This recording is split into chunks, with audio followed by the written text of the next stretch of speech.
Radhe Radhe everyone. आप सभी को नव वर्ष की हार्दिक शुभकामनाएं।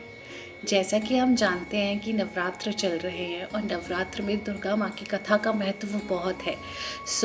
आज मैं आप सभी के लिए एक नवरात्र व्रत की कथा लेके आई हूँ, जिसे जिनको किसी भी कारणवश समय नहीं मिल पाता है तो वो ये कथा सुन सकते हैं और नवरात्रों के दिन अपनी माता रानी से पूजा कर सकते हैं। श्री गणेशाय नमः। ओम श्री गुरुभ्यो नमः। मातृपितृचरण कमलेभ्यो नमः। वैसे तो दुर्गा पूजन के लिए कोई भी दिन शुभ होता है और उपयुक्त होता है, परंतु प्रत्येक अष्टमी अथवा प्रत्येक शुक्रवार चैत्र, आषाढ़, आश्विन और माघ मास के शुक्ल पक्ष में 9 दिन तक दुर्गा माता की आराधना की जाती है। अधिकांश श्रद्धालु चैत्र और आश्विन मास के 9 दिन तक भगवती दुर्गा की आराधना करते हैं।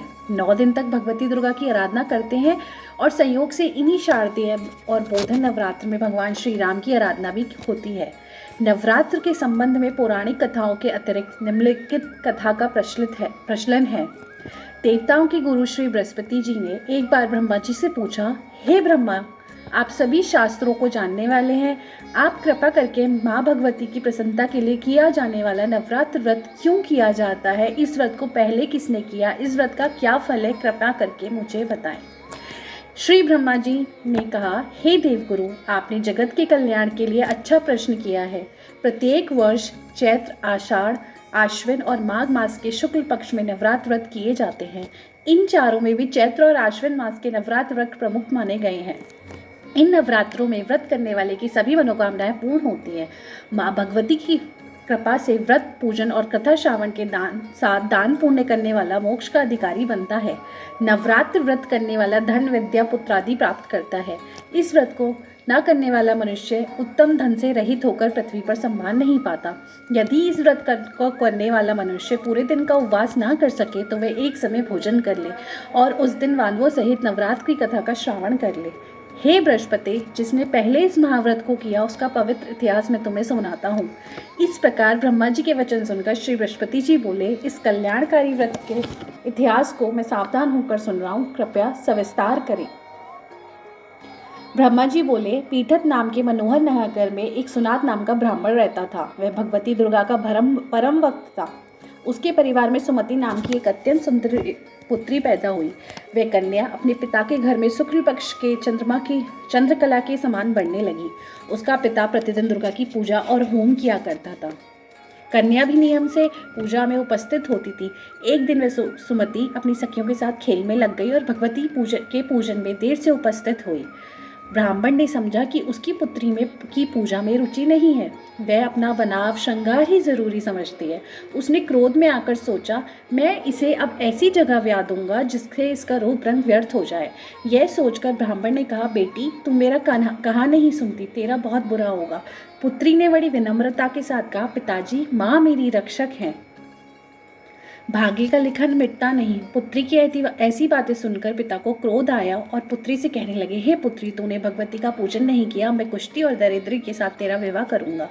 इस प्रकार कुपित पिता के वचन सुनकर सुमति को बड़ा दुख हुआ। वह बोली, पिताजी, मैं आपकी कन्या हूँ और आपके सब तरह से अधीन हूँ। जहाँ आपकी इच्छा हो वहाँ विवाह कर सकते हो, पर होगा वही जो मेरे भाग्य में विधाता ने लिखा है। मेरा तो इस पर पूर्ण विश्वास है। मनुष्य अनेक मनोरथों का चिंतन करता है, पर होता वही है जो विधाता ने भाग्य में लिखा है। अपनी कन्या के ऐसे वचन सुनकर ब्राह्मण को क्रोध अधिक आ गया और उसने अपनी कन्या का विवाह एक कुष्ठी के साथ कर दिया और बोला, देखता हूँ कि भाग्य के भरोसे रहकर तू क्या करेगी। इस प्रकार पिता के कठोर वचन को सुनकर सुमति अपने पति के साथ वन में चली गई। इस भयावह वन में सुमति और उसका पति ने रात बड़ी कष्ट से व्यतीत की। सारी रात वह दंपति भगवती का ध्यान करता रहा।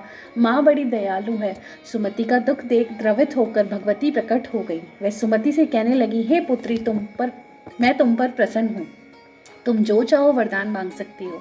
मैं प्रसन्न होने पर मनवांचित फल देने वाली हूँ।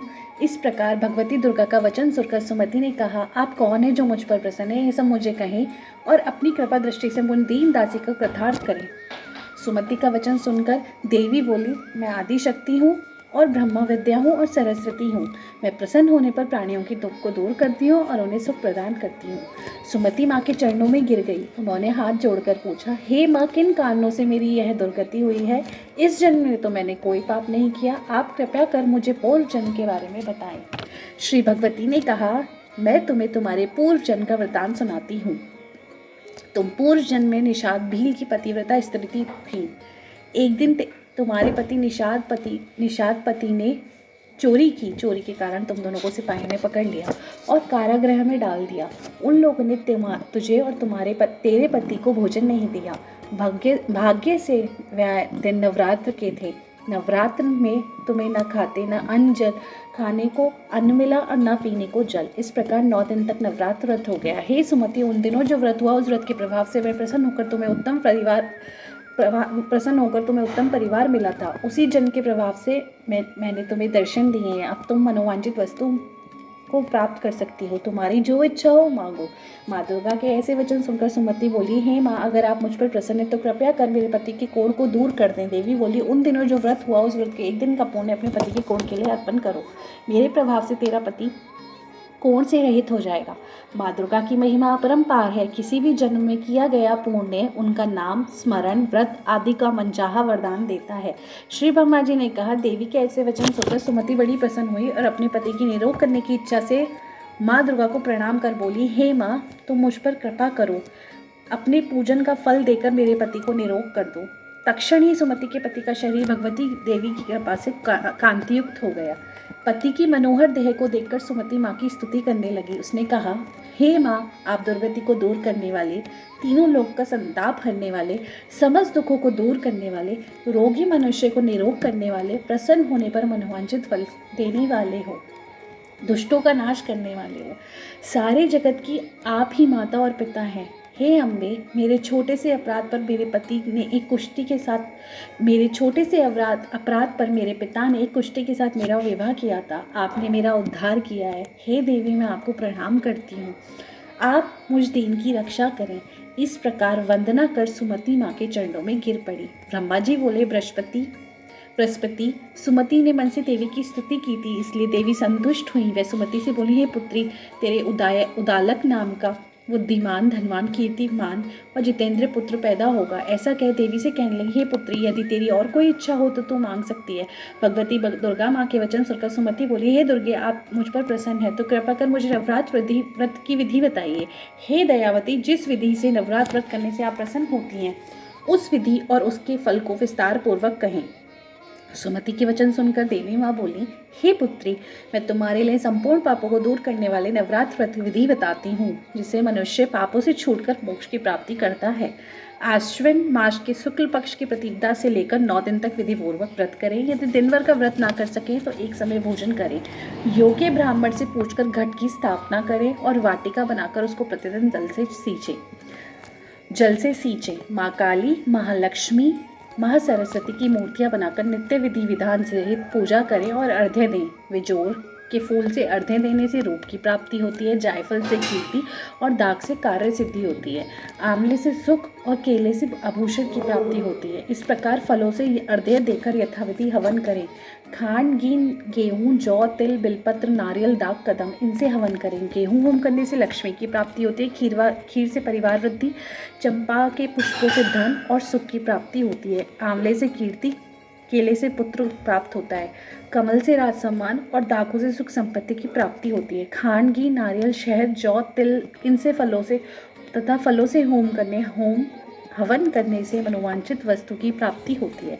व्रत करने वाला मनुष्य इस विधान से हवन करने के पश्चात आचार्य को अत्यंत नम्रता के साथ प्रणाम करे और यज्ञ की सिद्धि के लिए उसे दक्षिणा दे। इस महाव्रत को पहले बताई हुई विधि के अनुसार जो कोई करता है उसके सब मनोरथ सिद्ध होते हैं, इसमें तनिक भी संशय नहीं है।